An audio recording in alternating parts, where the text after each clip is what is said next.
again. So we are now at chapter 8, and we have left off with John in a very sticky, gross situation, and he's not sure what he's going to do. Let's find out what chapter 8 has in store. The picture shows some sheet music and an instrument. English class passed without incident. Miss Plimsoll distributed word lists for her pupils to take home.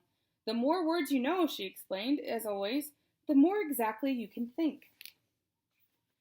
There were some difficult new words, John noticed. Avarice, indigestion, acidity, unhealthiness, moderation, digestibility. As Miss Plimsoll explained the meaning of each one, it seemed to John as though they had all had a special bearing on his present uncomfortable condition. At last the bell rang. "Very well, class," Miss Plimsoll said. "Time for outside activities. Good afternoon." "Good afternoon, Miss Plimsoll." Miss Plimsoll gave the signal for dismissal, and the pupils in the front row filed out, followed by those in the second row, including John and Susan.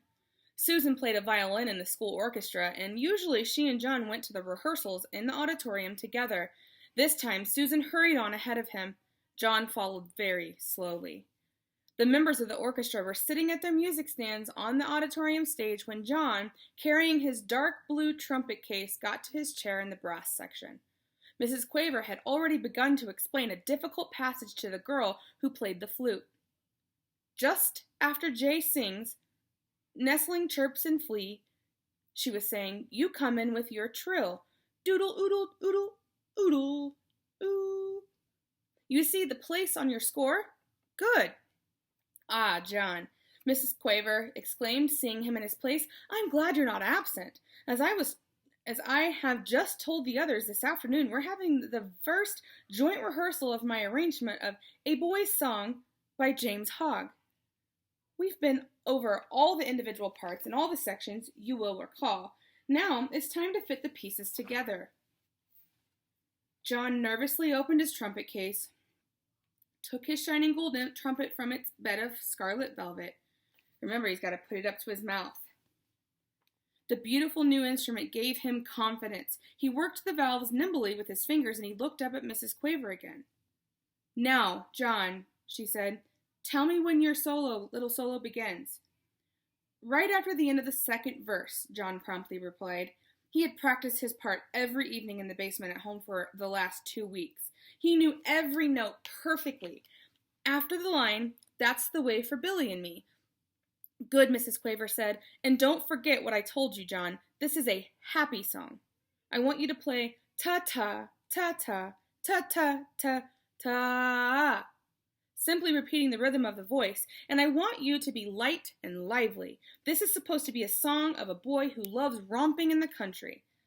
Ta-ta, ta-ta, ta-ta, ta-ta."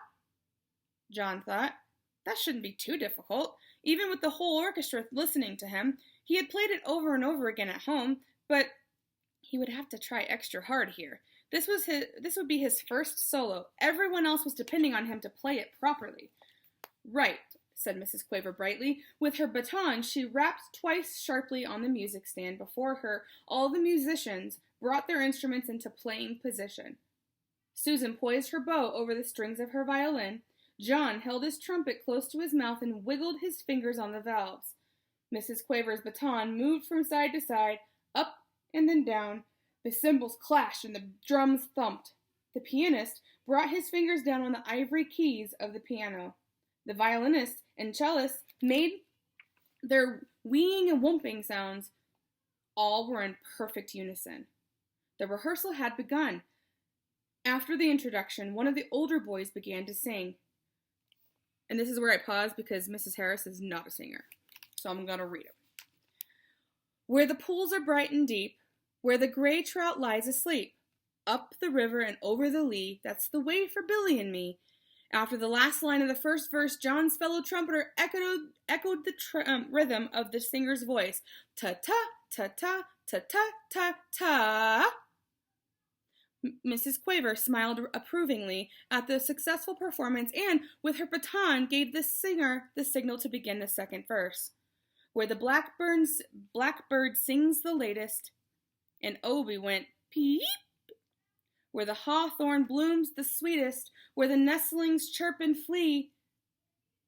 The flute warbled according to plan. That's the way for Billy and me. John swallowed with an effort and put his mouthpiece of his trumpet to his lips for his solo. The mouthpiece instantly changed to chocolate.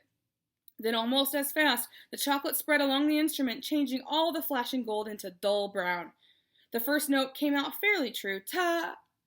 But chocolate trumpets cannot withstand much pressure. The hole in the mouthpiece softened and clogged up, and the valves stuck as John desperately tried to finish his part. Mrs. Quaver's eyes almost popped out of her head as she listened to him play. Ta-ta, tu-ta, it sounded as though John were trying to play a soap-filled bubble pipe. Terribly flustered, he put down his trumpet. Mrs. Quaver was speechless. The orchestra was rocked by uproarious laughter. The other trumpeter, leaned over towards John's chair and picked up the trumpet. "Hey, it's a chocolate trumpet," he shouted derisively. No wonder it sounded like that. John Midas was trying to play a chocolate... John didn't wait to hear any more. He fled from the stage and out to the playground. Without stopping even once to look around, he ran through the stone gateway and homeward. So I skipped the page, but this is what it's looking like when he's in the middle of rehearsal and he realizes everyone's laughing at him. Whew. Just seems to get worse and worse. That's the end of chapter 8.